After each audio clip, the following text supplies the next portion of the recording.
We want to start off by saying Peter and I do not have a horse in this race. We don't have a bunny, a horse, a dog, or a squirrel. Now, Peter has squirrels, but I don't have a squirrel. Squirrels. I think we beat squirrels to death in episode 1. Episode 2 of the Business of Jewelry podcast with Jimmy and Peter. Hey, we're laughing. Tell them why you're laughing, Peter. Shall I tell them why I'm laughing, Jimmy? Shall I tell them why this will not sound spontaneous at all, Jimmy? Well, listen, all it's gonna do is make us more approachable. Shall I tell them why any spontaneity in this episode will feel totally forced? Because I screwed up yesterday. It'll sound a little rehearsed. I don't mind admitting it. We had such a great session, and it all felt very spontaneous. Until we couldn't use it, and it's 100% on yours truly. So anyway, there will be no attempt at spontaneity in this one. Listen, podcasts aren't about throwing a cell phone in front of somebody and going. It's a little more involved than that. Do you know what is true today as it was yesterday, Jimmy? What? We were still at the InStore Show over the weekend. Did you? It's just a day later. Did you enjoy that experience? Yeah, but it was good. I mean, it's something that kind of came back after several years. So we kept referring to it as a rebuilding year. But I think every show is unique in itself, and you know what? You get what you put into it. Right. You get out of it what you put into it, and plus you can go to wonderful restaurants to eat dinner. Honestly, I worried about it a little bit because I thought, Burbs, Chicagoland, and the city is such a special place for me, having lived there for quite a few years. But I'm actually shocked at what has happened out in that Rosemont area. I mean, you literally were a mile away from so many great restaurants. That entertainment. Yep, that entertainment district is pretty amazing. And here's the real reveal. When you and I were sitting having lunch, and it started downpouring like Noah's Ark was going to be sailing by pretty soon. I was worried about my wife out in the woods walking by herself, and here she was walking around in these beautiful, what are those things? Skywalks all over the place. So she said she got in more walking and more steps that day than ever. So that was a blessing. Because she didn't go out, she stayed in the skywalks. Right. Yeah, good for her. Yeah. I noticed you didn't leave your lunch and go chasing out to the woods, Jimmy, to save that wife. It was just a slight worry. Well, you and I had to do a panel discussion, and I wasn't going to show up like a wet rat. A drowned rat. Yeah. All right, so the first episode went over really well. We're getting some good feedback from y'all, so keep giving us that feedback. We appreciate that, and we want to make this amazingly relevant to all of you jewelers and suppliers out there. So please keep giving us that input, and today we're talking about lab-grown. Yeah, look, we were on, in the belly of the show for a few days, and in various receptions and panel discussions and walking the floor and engaging with people. And it seemed to me that the two big themes, at least in terms of the conversations I was involved with, were what's happening in the remainder of the year, and also lab grown, and in terms of the remainder of the year, we'll sort of touch on it to leave it be. Then my sense is, as you know, because we've talked about it, and I certainly talked about it on one of the panels I was on, retailers through July, I know there's a little hiccup in August, but retailers through July were performing at 97% against last year. In other words, we're 3% down versus last year. Of not a bad year to compare it to. I'll tell you how not bad it was, Jimmy. Go on, ask me how not bad it was, Jimmy. Go ahead and ask me. I'll tell you how not bad it was, Jimmy. How bad was it not? So this is how bad it was not. Last year was the biggest year in the history of our industry. Sure. Right? You had I've seen 91 billion. I don't believe it. I think it's going to be, when it's edited and audited and all that stuff, it'll probably drop down a little bit. But previous to that, 2021 was the biggest year in the history of our industry, about 40% higher than 2 years prior. And it looks like we are going to be performing, within single digits, absent some crazy drop off. We're going to be within single digits of that for this year. Right. So I think things are phenomenal relative to... So don't cry too loudly. Don't cry too loudly, and step away from the shovel and don't dig the hole. Right. Because it's a dangerous place to be in those holes. You can't get out of them. Keep doing the things you're supposed to do. I mean, look, one of the things I do see, when we look at the data, is retailers performing at a phenomenal level, but many vendors significantly trailing that. And that suggests to me that in some respects we're creating a little bit of a self-fulfilling prophecy here, because it means that people are not replenishing their best sellers. They're not investing in any newness. And how does that work when your repeat customers come in again and again? That they're sort of preparing for a situation that's less than great, and yet the numbers suggest that it's been pretty phenomenal so far. Right. And, we tend to see that. We tend to see very reactionary people dropping or stopping advertising or slowing down advertising when it's, hey, let's look at the trend. And like you said, it's not that bad of a year. It's a pretty phenomenal year, as a matter of fact. We still have a chance for it to be the best year in the history of our industry. Now, I doubt it will. I think, early August was down around 6%. So, that's not nothing, but it's 6%.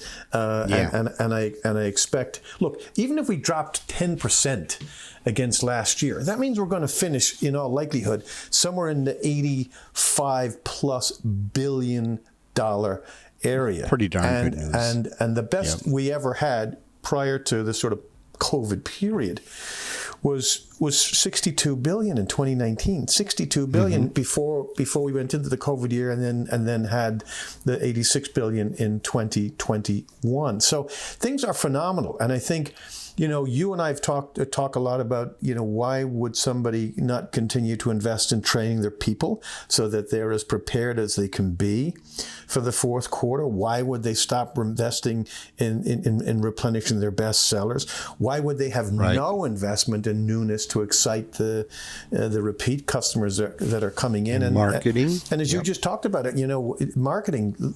Who are we speaking to? The CRM goes without saying, right? You got to be driving your repeat customers back in, because there's so many great reasons to do that. That could probably be an interesting podcast for us down the road. Sure. But you've got to be spending some money on marketing to let people know you're still around.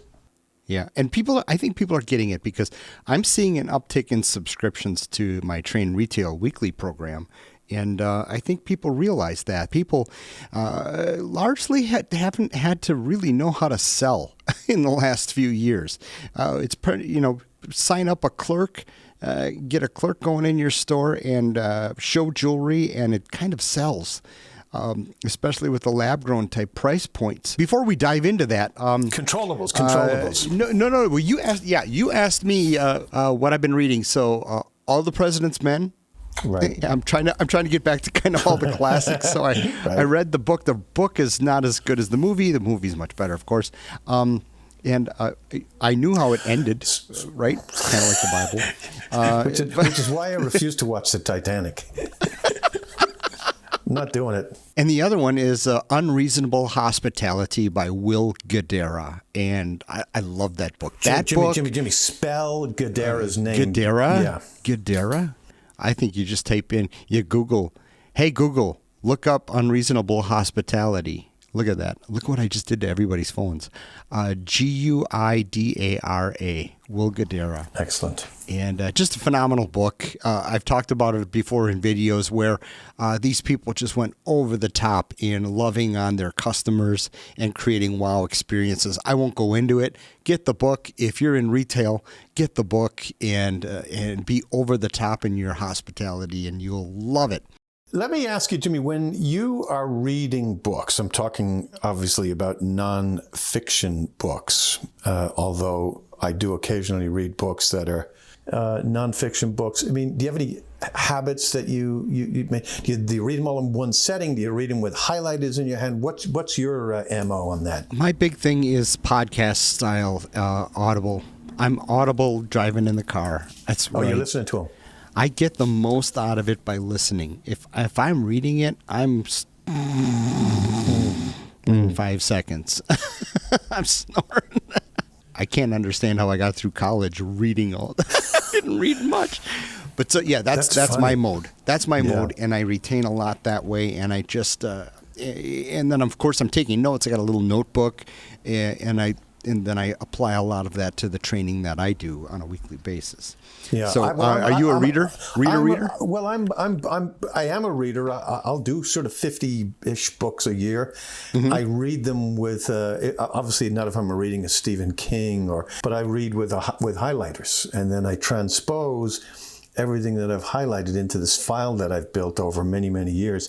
So then I get ideas for columns and talks and so you're that jerk that's done that to all the books that I have. I'm the guy. Well, no, because used bookstore. if they're good, they stay in. Yeah. Like we've got literally more bookshelves in the house than we can shake a stick at. But I do what you do as well. I mean, I do listen, especially retail. I listen to a lot of podcasts, and I do find myself when I'm out walking, stopping, going into my notes and leaving, voice messages for myself about something I want to remember, or I want to look up, or another book I want to buy, or if I'm building some kind of a presentation, I do. And I will say this, by the way, since we were talking about Chicagoland and talking about books, it's not the most recent book I read, but I want to put in a plug for maybe the best book I've read in terms of the customer science. Okay. And it is called, in fact, Customer Science. And it's by Alexander Chernev, Cherenev. He's a professor of marketing at the Kellogg School of Marketing at Northwestern University, right there in Evanston, not too many miles away from where we just spent the weekend. Behavioral insights for creating breakthrough customer experiences. Right. I'm into that. I love the psychology of sales. So I will get that. I think it's like a $50 book or something. It's not an inexpensive book, but it's fabulous. Okay, absolutely. I can get a paperback for $30. So grab your paperback. Right. Add to cart. I'm adding to cart. And then wasn't there a Nudgeable? Didn't you say Nudgeable? Well, Nudgeable is what I'm reading now. And it's Solving the Puzzle of Workplace Behaviors by what looks to be an English guy, an Indian who lives in England, Gaurav Patel, Patel. Mm-hmm. And I think it's interesting. I think if somebody is not a major consumer of behavioral psychology and the consumer science, et cetera, but just has enough interest, then I think it might be an interesting book for people to read. I'm seeing a lot of stuff that I'm very familiar with, so there's no real wow moments for me. But it's a pleasant read, and in any case, it's called Nudgeable by Gaurav Patel. I love talking to jewelers that read books. It's just so much fun. I love people that call me and say, Jimmy, you got to read this, and email me. That's fantastic. Isn't it great? Yeah, isn't it All right, great? Hey, let's dive into lab grown. And we want to start off by saying Peter and I do not have a horse in this race. We don't have a bunny, a horse, a dog, or a squirrel. Now, Peter has squirrels, but I don't have squirrels. I think we beat squirrels to death in episode 1.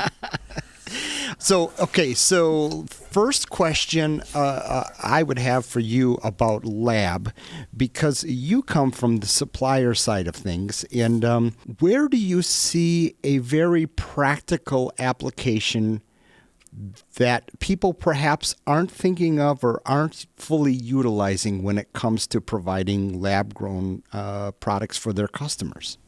That was a lot of question right there, Jimmy. I'm sorry, but... That's a big, yeah. Listen, let me say this first, because it was What's the entry? One of the most notable effects of the conversation around the InStore Show, where we just came from, was how righteous people are getting about this issue, right?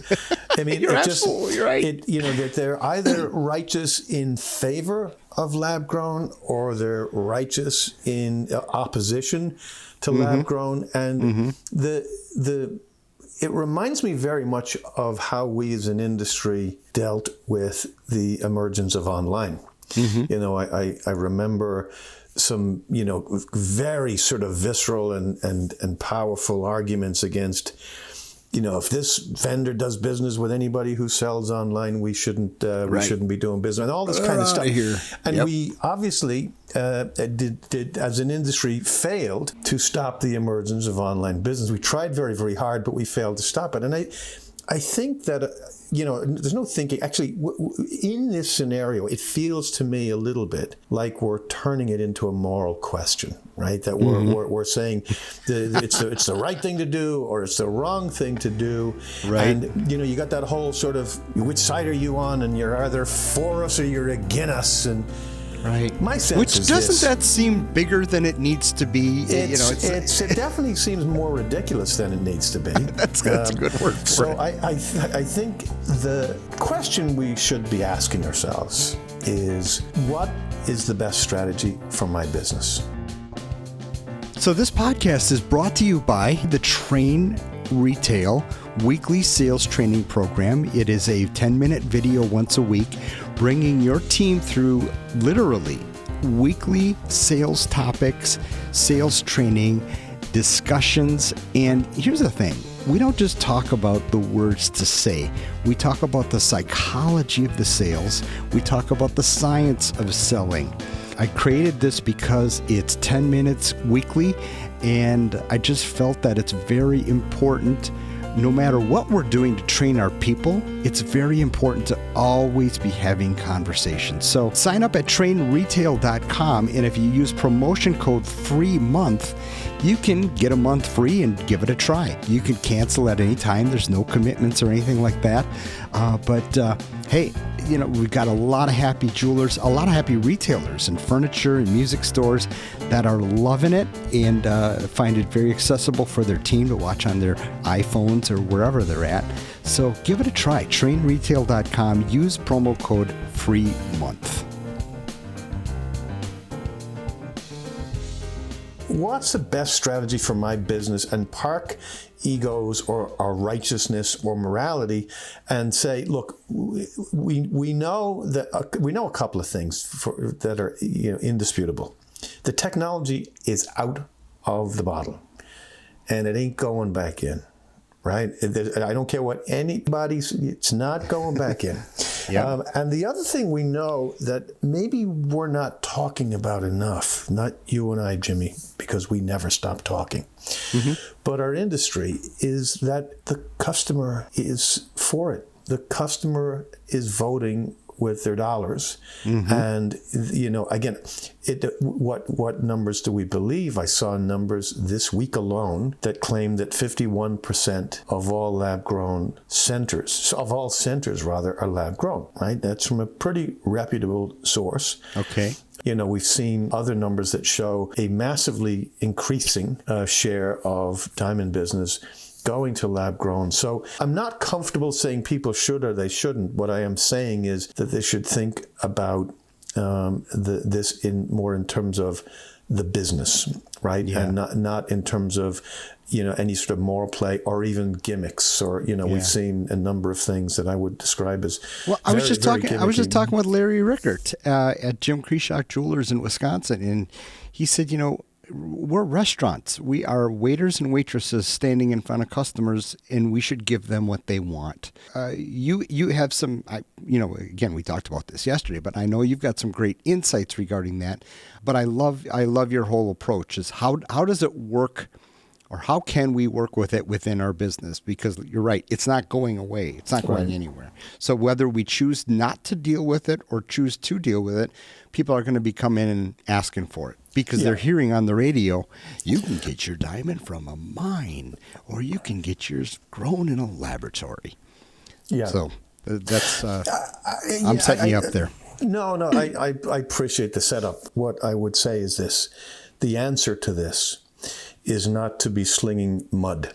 The answer is not to be, I've heard over in recent days, and obviously you were there too, so I imagine you did, people taking great glee at the state of pricing right now, people using very pejorative terms to describe lab grown as though somehow that in and of itself.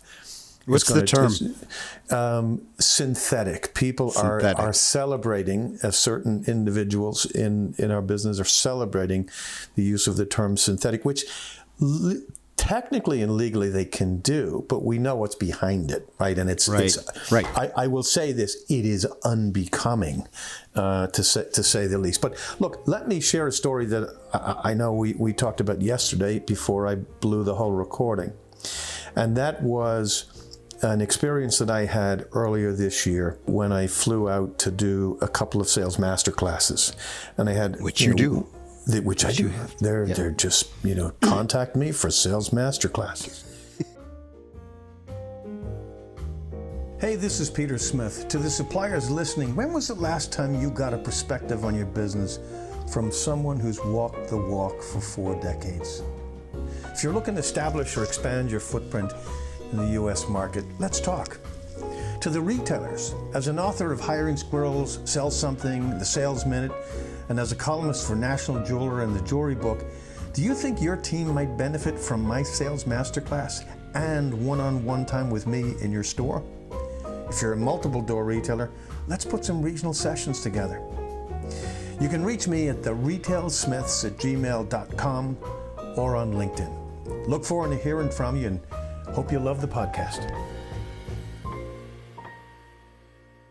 But I had one on Monday and one on Wednesday, and I arrived at the airport on Sunday evening, and my Wednesday training had sent a very panicked text, and she had said in the text some version of, I've just made the decision to bring lab grown in, I'm freaked out, I don't know if I did the right thing or not. Can you address this with my team on Wednesday morning? Now, I had you could do it.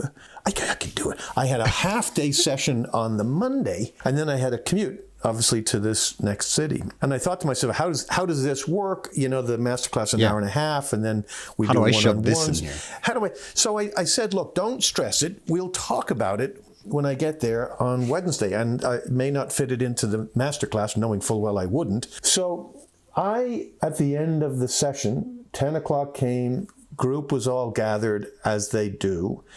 And by the way, you'd know that, Jimmy, if you ever went out to stores, if you stopped doing all this video work, you would know that's the kind of thing that can happen when people are humans, right? Real humans. And so I said to them, look, we have a few minutes here, and then we can pick it up one-on-one. Tell me about the kind of customer you don't think you're catering to today. Sure. Where are you having your biggest challenges? Yeah. Where are we missing the boat, as he says? Yes, of course. The boat.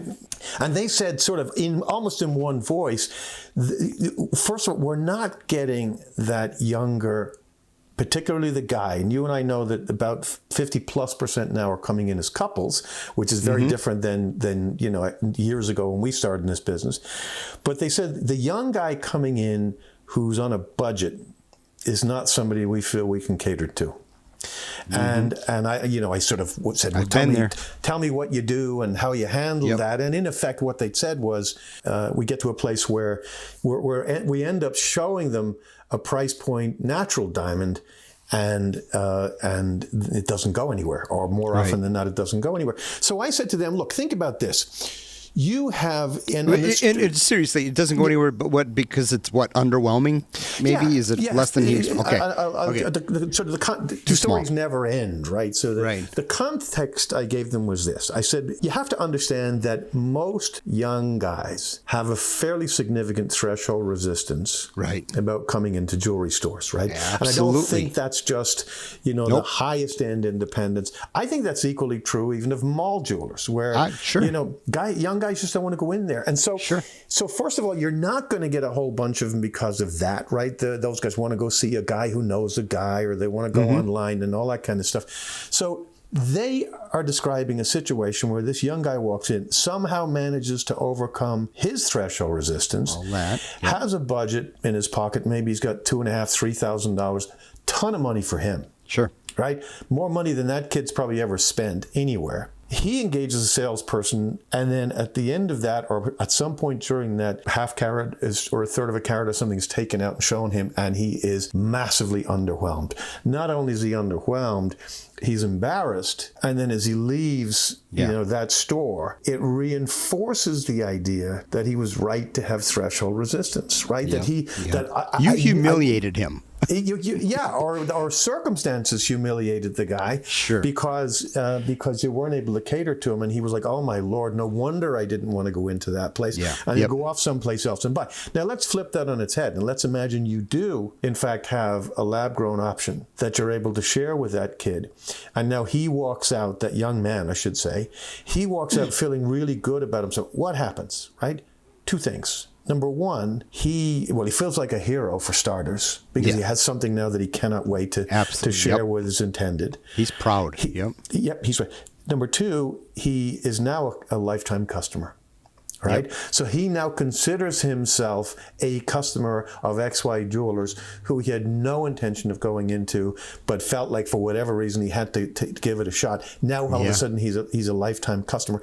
And we know, of course, that his life circumstances can change, and he can be in a position down the road where potentially he can come back and spend lots of money on lots of things. And then the other thing you get, more immediately, is you get peer advocacy. Absolutely. So he goes back to his mates in work or wherever he's coming from, and he says, "You know what? You really ought to try that place. You really ought to try DeGroot Jewelers, because you might be surprised what they can do for you in there." So it's nothing but positive after positive after positive. So the hope, of course, is you can utilize the full budget and not sell down, if you are bringing a lab grown in. But that's certainly one scenario there where it seems to me that's a new customer. That is not a customer you were previously going to get, and there's nothing but good things going to happen from it thereafter. That's a beautiful scenario, and we lived that back in the early 2000s with a flyer. We sold fine jewelry to fine people. We didn't have anything less than a 1-carat VS1 in the case. Right. And then I hired a couple gals from a chain store right down the road, and they said, "How come you don't have any entry-level stuff for, the kids that are coming in to buy Christmas presents and things that you don't have any 149 jewelry. You don't have any diamond engagement rings starting at $19.99 or even $9.99." And it opened our brains a little bit. And yet we had some hiccups. We had a lot of concerns about bringing in flyers. But once we did, now we're suddenly showing up in mailboxes with flyers, just like K Jewelers, just like Fred Meyer, just like the big guys. And I'll tell you what, it put us forefront in the bridal industry, or forefront in bridal in our market. And we had people coming in saying, "Thank you. I didn't want to go there to buy this. Thank you for offering this. This is awesome." So very, very wonderful thing to keep in mind, to have something to offer for entry-level bridal and entry-level just jewelry folks. Right. And you know what? And frankly, Alex Anani and Pandora did that for us as well. It reduced that threshold resistance. So good stuff there. Yeah. Now, I suppose because you put us in the soup, Jimmy, a short while ago and said, "We got no dog in this here fight." So now we're going to have to talk about some of the cautionary stuff. Right. In terms of and there is. grown. Yeah. There is. And should I start? Yeah, I'll start. Fire away. I'll start. I know some very fine retailers who were a little bit late getting into the game and into carrying lab-grown versus natural. Not versus, as in addition to natural. Right. Their advice is, I think, something we can all use. Number one, be open and honest about the future value of what people. And you know what? I want to preempt this. If you're selling diamonds, if you're selling any bridal or diamond jewelry based upon market value and potential, you know what? We're doing it wrong. Yep. My goodness. Yep. I've never sold a diamond based upon investment value. This is about love and emotion and love and emotion. Anyway, so Jimmy, did you mention love and emotion also? It's love and emotion. There you go. It is. So if we're talking about that, we're really talking about the wrong thing, and perhaps we've led our sales discussion down the wrong path. And for that, there's Train Retail, your weekly sales training. Anyway, but so it's about being very open and honest about the fact that you don't know what the future value of this lab-created product is, just like flat screen TVs. So it's got to be something, folks, that you enjoy. And I've seen even people go to the extent of having them sign a form or initial a form maybe on the back of the receipt stating that they can't guarantee what the buyback or trade-in value in the future is going to be. But Jimmy, you can't do that with a natural diamond. You can't do that with a timepiece. You can't do that with an item, but they do it with natural. Your brand. They'll do it to a point, right? We'll do it with center stones. We'll do it with studs. But I think as a concept, the idea of we'll sell you this and you're welcome to bring it back and we'll upgrade it. I mean, I think that's it's a tricky thing, and I think there's certain areas like diamond ear studs, I think it works pretty well on. Right. I'm not Center sure stones. that it works as well on other things. But when you start to resort to the commoditization of it, with gold prices going up or going down, and you look at the price at $1,600, then it's $1,900, then it's back to $1,600. I think that's a dangerous place to be, and it feels to me like we are so blessed that we're in a business, in an industry where, in many respects, the very platform of it is based on love and emotion, and I think we get away from that a little bit too often. Almost in this back-ended way of rationalizing or justifying what we're selling. And look, I steer clear of personals. I don't like doing personals. I don't know how you feel about that, but I'll do them on a rare case, and I'll do them if really close family selling or somebody friends. Something personally. Yeah, exactly. Okay. Because I don't have a shop, and the last thing I need is to go through delivering an engagement ring, and then comes back and says she hated it. Now what do I do? But I've done a couple of late. And that's pretty soon. Now it's Peter's jewelry store. Now I own the problem, right? And what was interesting to me is when I started the conversation. Now, maybe people like you and I have a little advantage because we teach sales training. But when I started the conversation with both of these young men who were in their late 20s in entirely different businesses, and both had done some homework and before they'd spoken to me. By the way, neither one of them mentioned lab grown.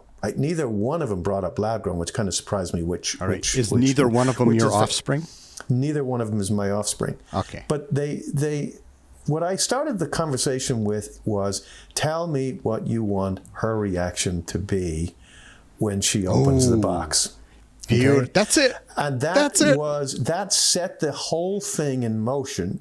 And then, we went to, now what would you want, what would you like her mother to say when she sees it for the first time? What do you want her girlfriends to say when they see it for the first time? What do you want her to think when 10 years from now she's looking? I see it with Sherry. I mean, I see it when she looks at her ring, and it's still, is as magnificent now as it was, all those years ago. So I think that's the place we need to be Yeah. in our business, not in the if you sell it and you don't like it 3 years from now, Absolutely, I'll upgrade it for you and so on and so forth. But the concern I have is we are 2+ decades into declining foot traffic, right, into retail stores. And we got a little bit of a pass in what I'll call the COVID economy to distinguish from the COVID virus, the COVID pandemic, because the COVID economy for our industry, usually somebody sneezes and the jewelry industry gets pneumonia. Here we had a global pandemic and we had a phenomenal a couple of years from it. But in that scenario, we were obviously converting at a ridiculously high level because even though there were fewer people going into the stores, they were going in to buy. They were not going in the middle of a global There's pandemic. no looky-loos. Right. Yep. That just so many. But we're now going back to a scenario where we're not closing everybody. And you started this off by saying, you sort of have to work harder now. You have to execute much better. You actually have to sell now, whereas you could have gotten away with a little bit of clerking. So if we are back to a scenario where there are fewer people coming in, and if we are complicit by default, because we obviously wouldn't do it by design, in reducing our average ticket by defaulting to lab-grown and lab-grown prices. Right. We'll call it the easy sale. Should we call it the easy sale? Jimmy, we've heard it. Like we heard it from people in recent days that, I can't get my team. They're now shifting to lab-grown, etc. That's a very dangerous combination. If you are selling a lesser price point product, and you're not increasing the number of people that you're driving into your store. Even as we talked about that young guy, right? Guy like him can be a new customer. His peer group can be new customers. But to a large extent, that's not going to reverse a multiple decades long trend. And in that world, the combination of less foot traffic and lower average ticket, very, very dangerous. Sure. That's a very, very dangerous place to be. So again, whether you meant to say it or not, the idea that you don't have lab grown or natural, you decide to have lab grown with your natural or you don't. And what I would say is if you do have lab grown, which is obviously a lesser price point, you'd better have a pretty good strategy to ensure that you don't wake up 6 months from now or a year from now and find out that you've been accidentally complicit in reducing your own average ticket. Right. And so I think that becomes a big thing for me. Right. So there's okay. So I love that thinking because now we've got more money to spend on semi-mount. Right? Now we've got more money to spend on precious metal wedding rings as opposed to, the alternative metals. So you're right. And there are creative ways to keep that average ticket up. And we just got to keep sharpening the knife. We've got to be, I'm going to do this. I'm going to do this in September. And that is focus on natural diamond selling, or focus on offering the options. And I'm going to do what I can to help people sharpen the knife in terms of being able to sell better and maybe get rid of some of the laziness that we've fallen into, like Peloton in our last podcast, right? They said that the pandemic made us lazy. And so I'm going to do that. But also, we need to be thinking of ways we can keep our average ticket up there. Yeah, we've got to increase the average ticket, and again, if you look at the data, what Edge Retail Academy talked about at the InStore Show was the sell through on lab grown year to date center stones, right? Loose, lab grown loose was down 24%, but the sell through on natural loose is down 23%. So you've already got these pressures, and I think part of it is to be really clear about having a strategy. So, we know that salespeople, and again, if they don't, then there's bigger problems than perhaps you or I can help with. But they have sales goals, and they ought to have profitability goals, right? Because if you're selling a ton, but you're discounting your way to do it, you're taking it right out of the business's pocket. That's what I did, Peter. I had sales goals, but you have to maintain at least this kind of profitability, right? Period. Absolutely. And so what I would suggest very, very strongly strongly is that they now add an average ticket component, so that it's not about the ring. It's about, if for instance, if you sort of touched on it there a second ago, if you're selling a center, or a complete piece with a lab-grown center, you better be selling the diamond bands to go with it. You better be selling the wedding bands to go with it, because that ticket, the sum total of that ticket, not the individual items, you'd better not be dropping that, because if you're dropping that, now you're beginning to hurt my business, because it's the easier the easier path for you to take. So I think, Peter, people don't have less money to spend. Right. They have more money to spend, right? Right. Well, I mean, if you look at our industry, at the time that our number of total retailers are declining, the business is expanding. I mean, we've gotten just to the numbers I was talking about earlier on, are crazy numbers. So what does that mean? It means that there are fewer people doing more business. Yep. Right? There are fewer people doing more business. And I think if the pandemic taught us anything, it is, and we've been saying this for years and years, your competition are not just other jewelry stores. Your competition is every place where discretionary money can be spent. Yeah, and furniture stores, flight, travel. Yeah, if we haven't come out of the pandemic sort of with a very clear sense of that as a reality, then we might have missed one of the best lessons from it. The next question is, where's the bottom of the lab-grown diamond prices? And I'm just going to refer to an article I saw in Southern Jewelry News. It was regarding the semiconductor chip being replaced, the materials be diamond. And so as that multi-billion-dollar-a-year business starts to get overtaken by lab growers, perhaps we're going to see a reduction in availability for jewelers. So you might see the bottom of pricing right now, and you might see that pricing go back up. But you know what? There's nothing we can do about it, and I love what you're talking about. Let's just sharpen the knife right now and work with what we got. We've preached over and over and over, control the controllables. Right? The things that I no more understand where the bottom of the diamond market is, lab grown or natural, than I do the bottom of the market in a stock market crash. But what I do know is this, that when the stock market does crash, because I do have some recollection of a couple of them at my age, that lots of people shockingly sell their stocks when it's down there. Maybe not the best place to be making big decisions, right? When the market's crashed, it may not be, and they do it obviously because they thought that was the bottom, and it may or may not have been the bottom. Was that sell low and sell low? You buy high, sell low. It's a hell of a strategy. So I think that we ought not to be thinking a whole lot about where the uncontrollable stuff is going to land. Right. We don't worry about stuff it. Yes, we execute. At the end of the day, execute. I mean, I don't know his exact quote, but Herb, what's his name from Southwest Airlines?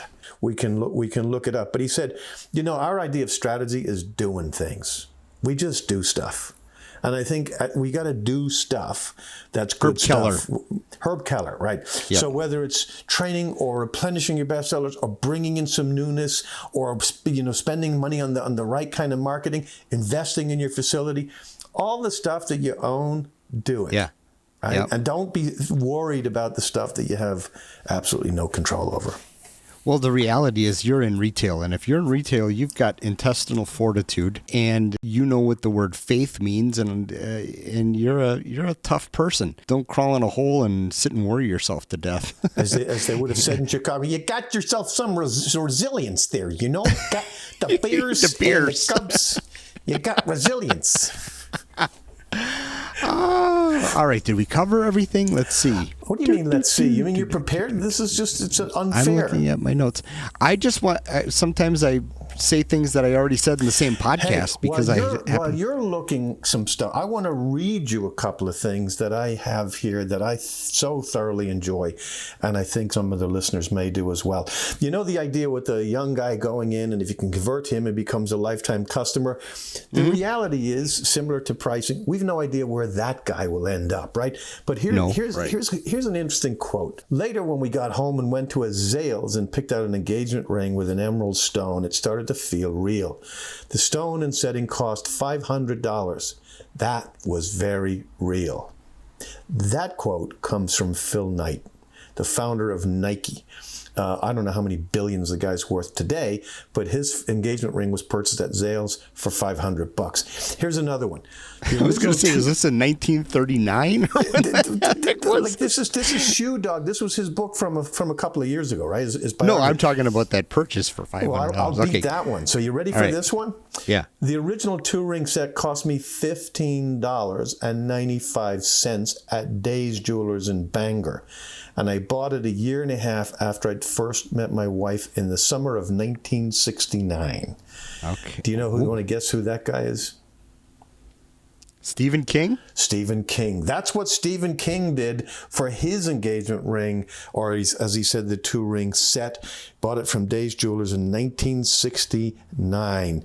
Those two dudes went on to make a few bucks. Mm-hmm. Those two, and I'm not saying that young kid is going to go be Stephen King or Phil Knight, but the reality is we don't know. And so when we win a young customer, and in particular a budget-conscious customer at a given point, magic can happen.